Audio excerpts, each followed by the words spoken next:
Hello and welcome to the FDT-TV podcast. Once again, we are here for week number 1 of the Premier League. My name is Ian. I'm joined, as always, by Mr. Michael Hawes.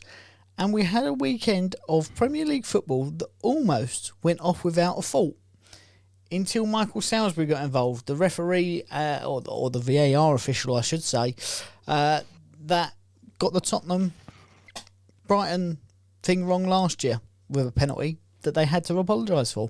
He has again been dropped from fixtures along with, I think it was Simon Hoop, who was the on-field referee, and the assistant VAR, Richard West, because of that absolute clanger of Andre Onana absolutely wiping out the Wolves player. But yeah, and almost a weekend without VAR, that you could have said it was a good weekend for VAR. But what do you make of that whole situation? To be honest, mate, I don't even want to fucking go into it because it's so frustrating. Again, it's something we've bleated on about for the last few seasons. I mean, we've probably got, I don't know, 100 and something odd videos where there've been fucking VAR controversies. Sorry, I'm getting irate about it straight away, and we're only 2 minutes into the podcast, but it's so frustrating. As you said, like, up until that point, you thought, okay, yeah, it seems to be kind of turning a new leaf. All of the rules they've set out at the start of the season, they've kind of carried out, and they seem to be carried out fairly consistently. And then you get your first big decision, and it's fumbled straight away. It's so incredibly frustrating, and not to harp on about it already, but I'm going to point people back to videos that you were doing last year about, is there match fixing and corruption within the Premier League? Again, it's something that we've spoken about so many times before, and the first time you mentioned it, I was like, what are you talking about, you absolute numpty? But the more and more you see it, you can't argue the case that nothing is happening. Mm-hmm. It's outrageous, that decision. As you say, absolutely clattered through him. No attempt on the ball at all, apart from the fact it was, I'd say, remotely in the vicinity of where Onana was. But didn't make a touch on it, absolutely cleaned him out. Yep.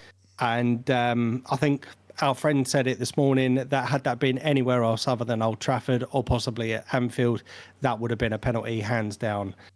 Just an absolute shambles. And obviously we saw, was it Lee Mason last year, sacked from the from officiating. Yep.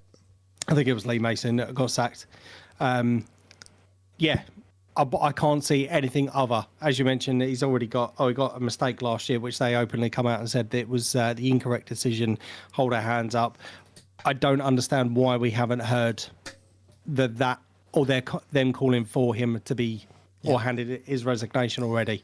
See, if I'm being completely honest. Here's the thing that I think about it is, I know I've brought up about match fixing and stuff before. It's the same culprits that seem to get it drastically wrong. That they had to apologise for because it was blatant. And yes, a resignation I don't think will come because why would he? He's being paid a fortune to do that.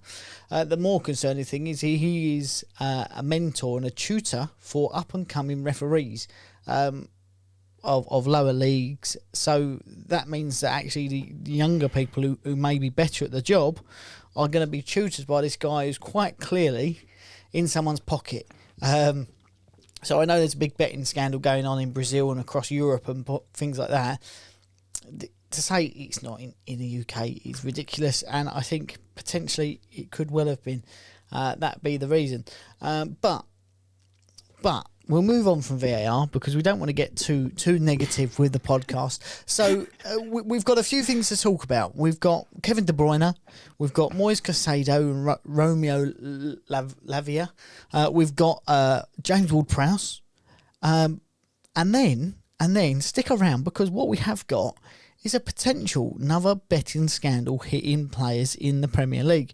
So we'll get into that maybe in a little bit before it possibly comes out as a big story. So Kevin De Bruyne went off injured at the weekend. He's going to have surgery and could miss up to 4 months of Premier League football. Now, you have to say Manchester City squad is star-studded. Does that mean that they won't be as good this year? Does it mean that Foden will play more centrally rather than on the wing? Does it mean that maybe a Cole Palmer could come in? What's your take on that? Will it affect City in the way that it could derail their season, or is it a case they go out and buy Lucas Paqueta, who they've been linked with now for well over a week? You obviously can't say he's not going to have an impact. I think there's two parts to this. Obviously, with him being out injured, yes, it's going to have a massive effect on the squad because obviously they're now down a player for a significant amount of time. And with someone with his quality, I mean, you can't argue with the fact that he's an absolutely outstanding player, has got goals in him, has got assists in him, and I think was a vital player. I know he's kind of in and out of the squad last year, but Pep kind of called him out, I think, very early on in the season. He seemed to come back fighting.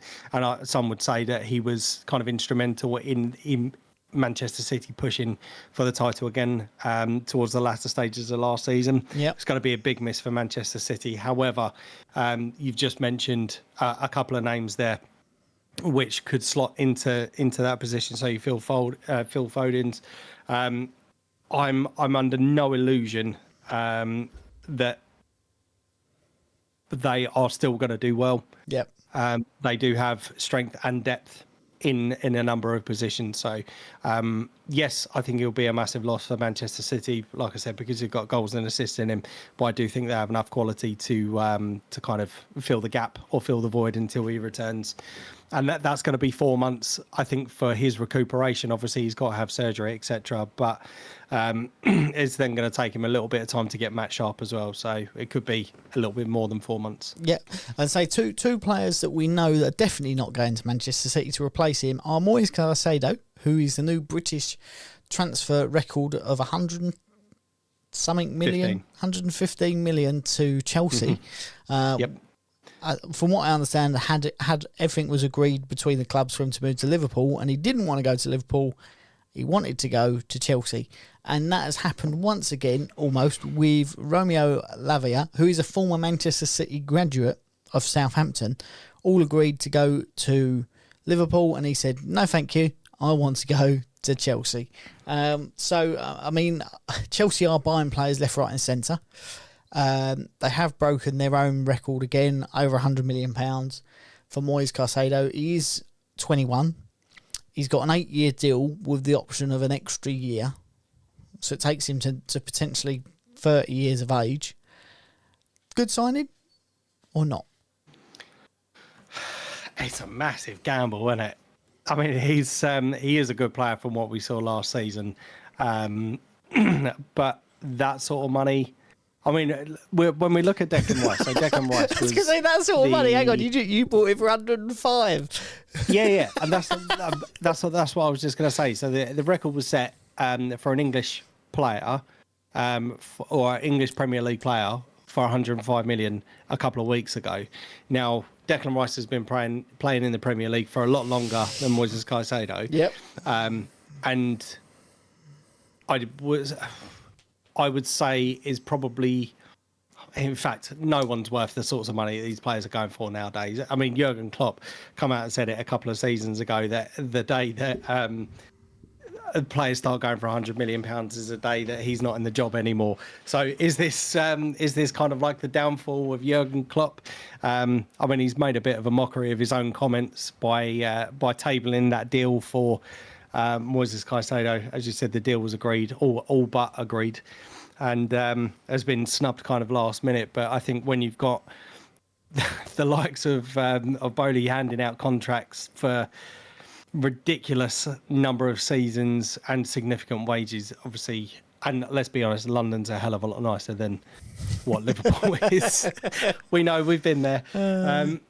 Yeah, I think it's going to be very hard to turn that sort of contract down. Yep. You're going to get paid well. You're going to get to live in a better place, subjectively a better place, and but yeah, for me, it's a massive gamble on someone A, so young, and B, not had that much experience in the Premier League. Yeah, I mean, looking at Chelsea play Liverpool, I think Chelsea deserved to win that game by 2 or 3 goals. It's just fitting new players together. Again, it takes a little bit of time. I mean, I think they're going to be high flying this year. They've not got European competition, so they've got longer rest. They've now got squad depth as well. Looks like Michael Elise is going from there from Crystal Palace. I think Chelsea, that there is a clear objective there. Buy lots of players, young promising players on long-term contracts. If it doesn't work out, they'll shift them on, I'm sure. But when you look at how it's balanced out in the balance books, he's actually made a profit this year, I think. He's very clever in terms of business. I think it's FIFA. Is it FIFA or the FA have said we don't like what they're doing? They're putting rules in place so that they can't make transfers like that anymore. So that will come in at some point. I do think we will probably see a ban put in on Chelsea again at some point. So I think they're just trying to get as many players in as they can at the moment, just to get in front of it. But yeah, it's looking good for them. Moise Caicedo would fill that gap for Conor Gallagher, who in the first half didn't look like he should be playing in a championship, let alone a potential title challenging side. Bit better in the second half, but one winning back possession, but couldn't keep it. It was really, really poor. Moise Caicedo is very much the same, box to box. Think of a very young, raw N'Golo Kante. But a bit calmer in possession, I would say, than what is Conor Gallagher.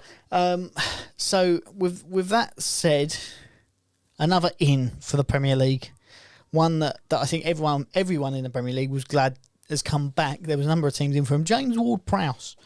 Obviously the corner, free kick, set piece king, you would say, of the Premier League, has joined West Ham for £30 million. So good signing. I think it's an outstanding signing, and to be honest, I think you should be throwing that question more at yourself. Personally, I think it's an outstanding signing for someone I think that's made over 400 appearances for Southampton. Yep. He's a leader. I mean, even though there was obviously the speculation of him going to or being transferred out, obviously gave his all for Southampton in their first match of the season. So the consummate professional. I do think that is a brilliant signing for you for the money. Obviously, you've got a bit of cash behind you now because of the transfer of Declan Rice, and I wouldn't even say that that's one you've been pulled your pants down just because you've got that money sitting in the bank. Now, I think that's a brilliant signing. For someone, was he 28, 29? Yeah, I don't think there's much sell-on value in it. But £30 million, when you look at transfer fees now, his free kicks and his set-piece delivery alone is worth that.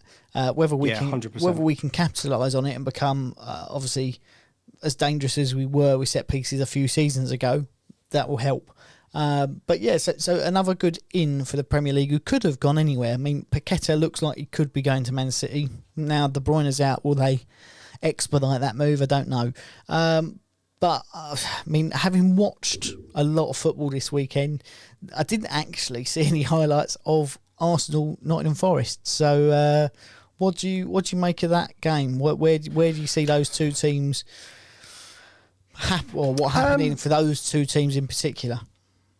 I'd say for the majority of the game, we dominated the game. Yeah. I mean, there were a couple of chances that Nottingham Forest had and could have easily have scored. I mean, one of the things that has kind of plagued us, I mean, certainly through last season, was conceding silly goals. And once again, we got caught on the back foot. Obviously, we were 2-0 up at that point anyway.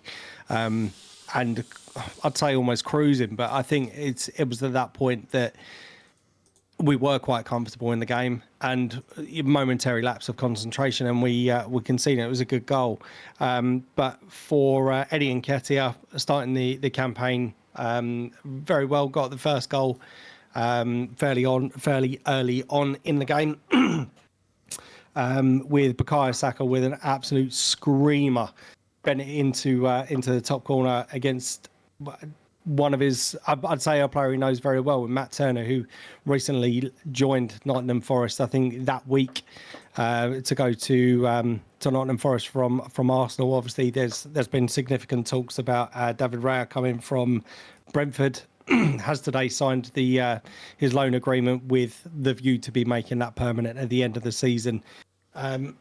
Excuse me. But yeah, no, I think it was a good game.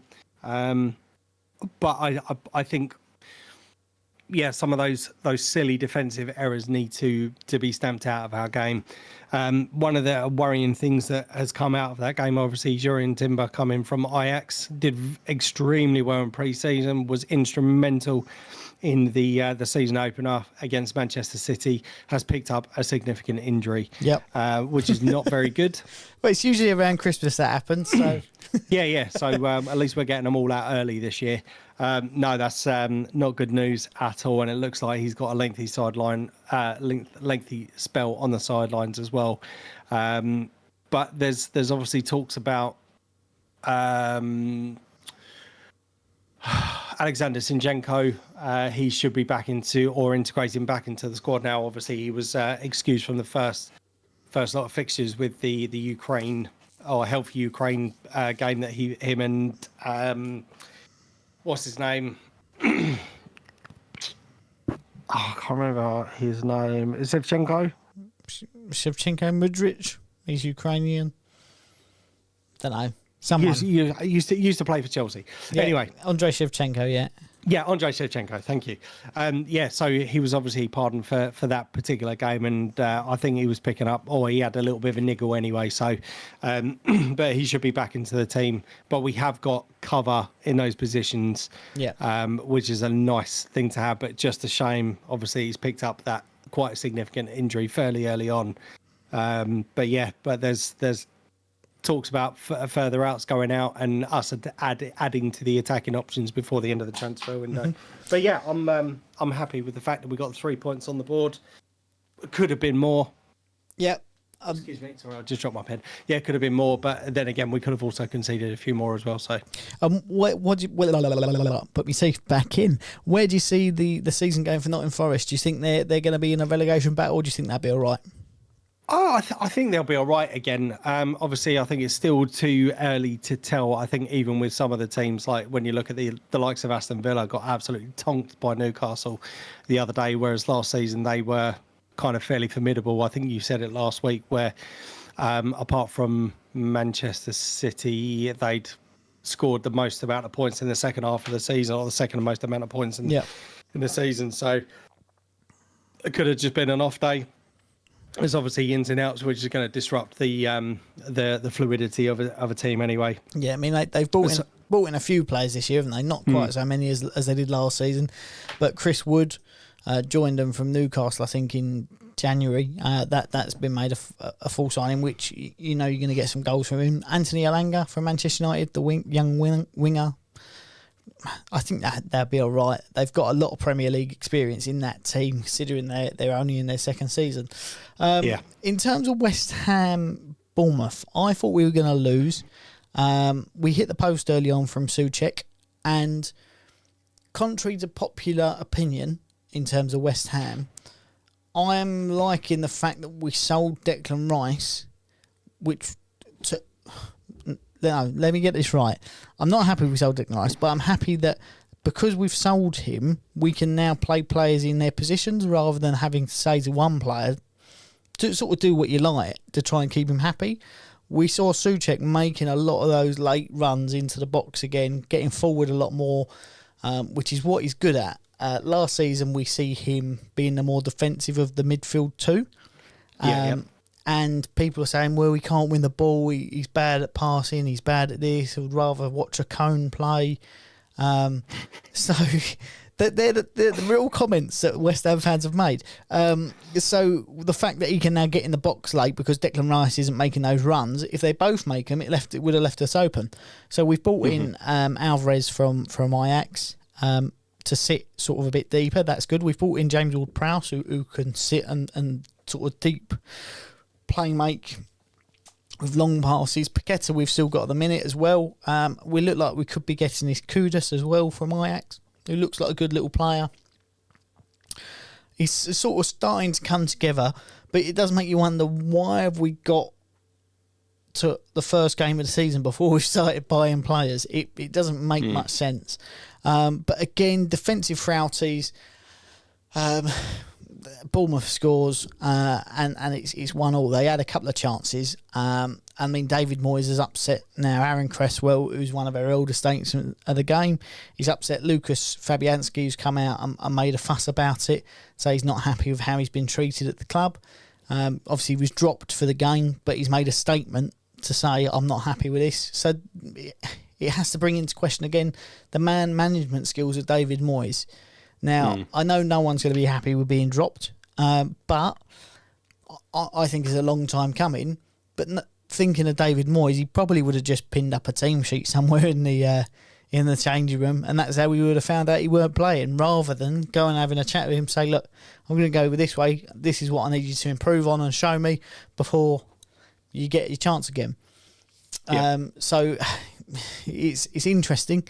Change of goalkeeper didn't help, but we're still sort of what you would say partway through a pre-season because of transfers, ins and outs. We've had a lot of outs, a lot of key players leave. So I think we're going to struggle again this year. I really do, and I mean the transfers may change that, but I think we need to change the manager. I said it last year. I'll say it again. We need to change the manager. Bournemouth. I think they could struggle again this year. They did all right last year, but they had moments, but they weren't playing. Like, we've been tonked in pre-season. We're low on confidence. We've got rid of our key players. We're not the pinnacle of Premier League strength, so I think they could struggle. The fact that we could have had 2 or 3 against them. But only time will tell. So I do have something to bring up, a betting scandal, if you will, before we move into predictions for this week. Ivan Toney, this is where we'll start with this. Ivan Toney has been banned for a rather long time. I think he can come back in January, maybe February of this year, because of betting on football. So some of those games he was involved in, some of them he wasn't. There's no definitive figure as to which and when and how long ago. But he bet on games that he was involved in, his team was involved in, or people he knew were involved in. So we all enjoy, I think to say, especially for the first half of the season anyway, before you forget about it, the Premier Fantasy League. Now, some people play for money against each other. Some people do that. Some people are blagging rights. I think if you win the whole thing, you do get a prize. But footballers take part in this as well, which has been a well-known thing for a while, that footballers take part. But Burnley played Manchester City. Now, I think 99% of people playing the fantasy game have Erling Haaland in their team. And they have him captain, because why wouldn't you? However, 3 Burnley players have him in their team and have him captain. They lost 3-0, him scoring a brace. Yep. Now, if it's me saying that, is that not just as bad as betting on the game? Is that not some? Because let's put it that way. If you're footballers, we've heard the stories of ex-professionals playing cards on the bus for silly amounts of money because money is no object. I'm sure between them, they've got a little pool going of who's going to win and who's going to do this and whatnot. If there's money on the line and you're playing against someone who you've captained in your team and they score against you twice, you're potentially profiteering from that result. So I'm not saying it is betting or it is match fixing, but I think they have to look at it in the same respect of you've just banned a guy for doing the same thing for 6 months or longer than that. Why would you not look at this and go, there's something fishy about that you shouldn't be doing that? So my response to that is as ludicrous as that sounds, Yep. I am not going to make any judgment on those comments at all. And I go back to your thoughts and your previous evidence, I think it's fair to say, of match fixing within the Premier League. As ludicrous as what you've just said sounds, I probably would go along with you on this one. Yep. I'm not even going to judge you and say, what the fuck are you talking about, you absolute nutcase. It could be. And I know because there's obviously a financial reward at the end of the season. Obviously, if you end up with the most amount of points at the end of the season, you could end up winning a share of 250 grand or whatever fucking amount it is. So, yeah, you do have the ability to do that. And obviously, if you're one of these individuals, granted, it makes it very difficult over the course of the whole 38 games of the Premier League season. But for the games where it's kind of impacting you directly, yeah, I suppose you could be seen as profiteering from that. I think where it becomes harder, or where the lines become, dare I say it, blurred a little bit, is trying to prove with a bet. There's your desired bet. Yeah. And there's the outcome and the money that you're going to get from that. If you're me and you are having a bet, say towards the end of the season, me and you are having a bet, there's 100 quid on it. Come the end of the season, I could just owe you £100. Unless there's something, I suppose, kind of written up in a contract somewhere, it's going to be very hard to prove that that's going on, if that makes sense. But yeah, I get what you're saying. I think as a footballer, you have lots of responsibility, I would say, and you get paid handsomely, especially being at the top level. You're being paid handsomely to do what everyone's sort of dream would be. Do you know what I mean? I think there has to be some foresight in what you can and can't do, and yes, it's fun to do, but being directly involved, you should be looking at it, or someone around you at the club or in your agency or whoever should be saying, probably not the best idea to get involved in that. You can go and do whatever. You can go and buy a little football club if you want to and play Football Manager in real life in non-league. You've got the money to do that. Just don't play fantasy football, because you could be looked at and going, he might be match fixing, and that's not a question mark you want above your head, is it? It's probably totally innocent, but I think the FA should look at it. Just on the basis of football betting, or footballers betting on football, I don't understand why. Obviously, I know it's kind of an easy way to go, oh, this team's going to win 2-1, or such and such is going to score 3 goals. Yep. And I get that it's an easy way.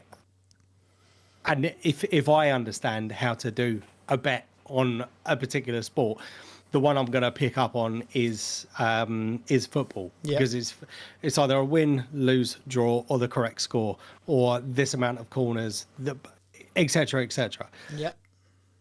What I don't understand is why footballers feel that A, they can get away with it, and B, if you really feel like you have to gamble, why don't you get involved in something like horse racing or ice hockey or stuff like that? Do you know what I mean? Bet on anything. Literally, you could walk down the street and be betting on which pigeon is going to fly past the lamppost first. Someone will take you on that bet. Football's not one you have to bet on. Right? If that's your vice, there are so many other options. But I mean, some of these people have got more money than sense, And that in itself brings in people that you don't necessarily want around you. It's that negative influence. Yep. So it's a difficult world. I'm not saying they have it necessarily always easy, but it needs someone to look at it and go, right, across the board, if you play in the Premier League, you cannot play Premier League fantasy football. Go and play La Liga fantasy football or Bundesliga fantasy football or somewhere where you don't have a direct result in it. So that's my thoughts. I mean, I think TalkSport picked it up very briefly. Darren Bent said, yeah, but it's been going on for years. People do it. Is what it is. But I think in terms of, because Ivan Toney's been banned, if I was him, I would be pointing the finger saying, hang on, if I've been banned, surely you should, because of the potential for match fixing, surely you should be looking at it in the same light. I think they would automatically rescind some of his ban. Not all of it, because he was in the wrong, but I think they would rescind some of it. Speaking of betting, it's not really a bet. I've still got a trophy here that I shouldn't have. So, I mean, is what it is. We predict results every week, sometimes good, sometimes bad. Last season, it was very bad for me, and I got absolutely tonked by Mike in the predictions. So for a correct score, we get 3 points. For a correct result, we get 1 point. Or if we get it totally wrong, as I did a lot of the time last year, 0 points. So we did make 3 predictions last week. We did Burnley, Manchester City, Arsenal, Nottingham Forest, and Bournemouth, West Ham.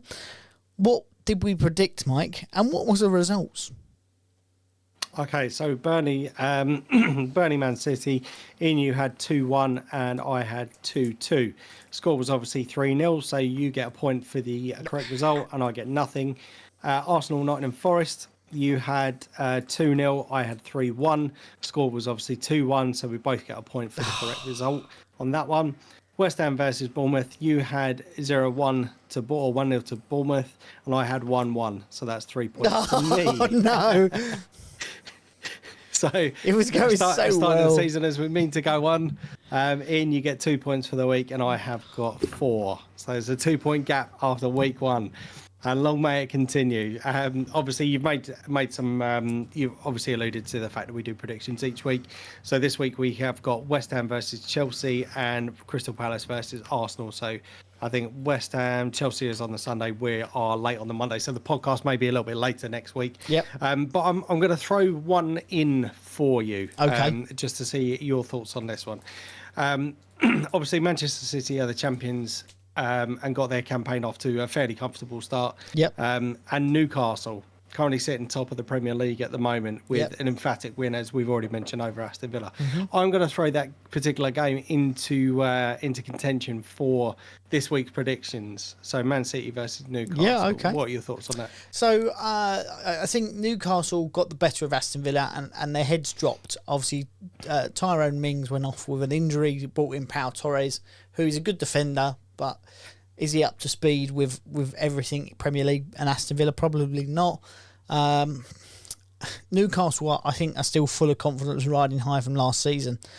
Aston Villa, as you said, as I banged on about a lot, did have one of the best forms since Emery came in. But I think once they started to concede, all of a sudden the head dropped. I think Martinez maybe is not overrated, but I think he's started to believe his own hype too much. Obviously, he's a World Cup winner now. He had that phenomenal season with Arsenal, then he went off because he wasn't going to be number one. Had a few. The first season was all right. Last season was really good, but I think he started to believe he's the best in the world, and that means it comes naturally to him, rather than having the mentality he had for so many years of, I need to be the best. I need to outwork everybody. And I think that will be a little bit of their downfall, or his downfall, I should say, which won't help Aston Villa as such. I'm not saying he's a bad keeper, but I think that doesn't help. But Newcastle were good. They played some good football. I don't think they were really tested, were they, in terms of shots on goal. I think Manchester City, even without Kevin De Bruyne, will give them a game. And I think Manchester City are going to come out 3-1 winners in that. They have got a robot. So, Erling Haaland version 2.0. To be honest, I don't think I could sum up any better than what you've just said, if I'm being completely honest. I do think it'll be a slightly closer affair. I'm going to go for 3-2 to Man City on that one. okay. So the next game that we're going to predict, obviously, as I mentioned, yours is on the Sunday. West Ham versus Chelsea. You are at home. I don't think that will make any difference, if I'm honest. The way Chelsea played against Liverpool, they were phenomenal. And how they didn't win that game, I don't know. We are too loose at the back. And that's not a good thing in any stretch of the imagination, any way you say it. I know it doesn't sound good, but we are loose at the back. I think they're going to pick us apart, if I'm totally honest. And part of me wants to say, every year I say this, and we do all right, and we nick a goal here or there. I think they're going to dismantle us this time. And I want to say we're going to get one, but I don't think we will. I'm going to go 5-0 to Chelsea. Wow. I think the way they played, it was phenomenal. Last year I was saying Enzo Fernandez, when he come in, he's a baller, he's brilliant, he's this, he's that, he's the other. We actually started seeing the footballer that he was. He came into a very odd Chelsea that weren't playing, but actually under Pochettino, you know how Dele Alli ascended to this world class player out of nowhere. Who's this kid? That's going to be Enzo Fernandez this year. He's going to be not the new Dele Alli, because he's better than Dele Alli, but he's going to be the player that pulls all the strings, that sets everything up. He's got a range of passing. He's like a little pit bull. So yeah, I think that they're going to absolutely demolish us. And what's even worse, my daddy's actually going to the game, so I'm a bit like, So you're going for a 5-0 win to Chelsea on that one. Yeah. I still think they're going to struggle for goals this year, if I'm being completely honest. I mean, they don't really have that recognised striker still at the moment. They got Nicholas Jackson. They got Nicholas Jackson. He scored 9 in 8 in the last 8 games of the La Liga last year. Yeah, but the Premier League's a completely different kettle of fish. Yeah, we saw what's his name, Liverpool striker Darwin Núñez. Darwin Núñez banging them in for fun. Yeah, but that couldn't hit a barn door this year. Yeah, but I think Jackson's a better striker than he is. I think he's just a pace merchant, isn't he? He's very good on FIFA because obviously he's really quick. But other than that, well, we shall see. We shall see. I'm gonna go. I think I'm gonna go for a Chelsea win on this one, but I think it's gonna be a lot closer than what you're predicting. So I've gone for 2-1 to Chelsea on that one. Okay. And then the final game, Crystal Palace versus Arsenal on the Monday Night Football. So our away record last year was actually quite impressive considering what it's been over the last couple of seasons. But we've already seen we have been hit with injuries already. Obviously, Gabby Jesus is out. Jurriën Timber, which I mentioned earlier in the podcast, is now out for a significant amount of time, or potentially a significant amount of time. But like I said, we looked fairly comfortable for the majority of the game against Nottingham Forest. But I still see us having those couple of defensive frailties. It wouldn't surprise me if we go like 3-0 up and then concede 2 goals kind of later on into the second half. But I am going to go for 3-2 to Arsenal on this one. Okay, I think you're along the right sort of lines. I think you are going to dominate. I mean, Palace dominated Sheffield United, didn't they? I think they was like 68% possession, so like 24 shots. But it was Sheffield United. I think they'll be all right this year. Roy Hodgson, we see, have a little bit of a tussle with one of the players. So he's still got a little bit of fire in him, which makes me laugh. I can't see anything other than Arsenal win, but I'm going to go 3-1 rather than 3-2. 3-1 for me to the Arsenal. Neymar's joined Saudi Arabia as well on a ridiculous wage. I mean, is it ever going to stop? Who knows? Have you got anything else to... apparently Mohamed Salah could be another one that's going out to representatives of the Saudi League. Apparently, he's given his entourage the encouragement to see if they can get a deal for him. So watch this space. Could he potentially be another one going before the end of the transfer window? I mean, if he does, it sort of solves me a problem because I've got him in my fantasy team, speaking of fantasy teams, and I'm in an R in whether to get rid of him. He had a bit of a strop, didn't he, when he got subbed off because he was a bit rubbish. But yeah, we'll wait and see. But other than that, have you got anything else to add to this week's podcast, Mike? No? Nope. Oh, okay, well, the next 2 weeks might be a little bit strange. Mike's going to fill in because I'm away for a couple of weeks. So, yeah, make sure you support the podcast, especially through our times of me being away. But until then, I've been Ian. I've been Mike. And we will see, well, Mike will see you next week, I'm sure. Take care.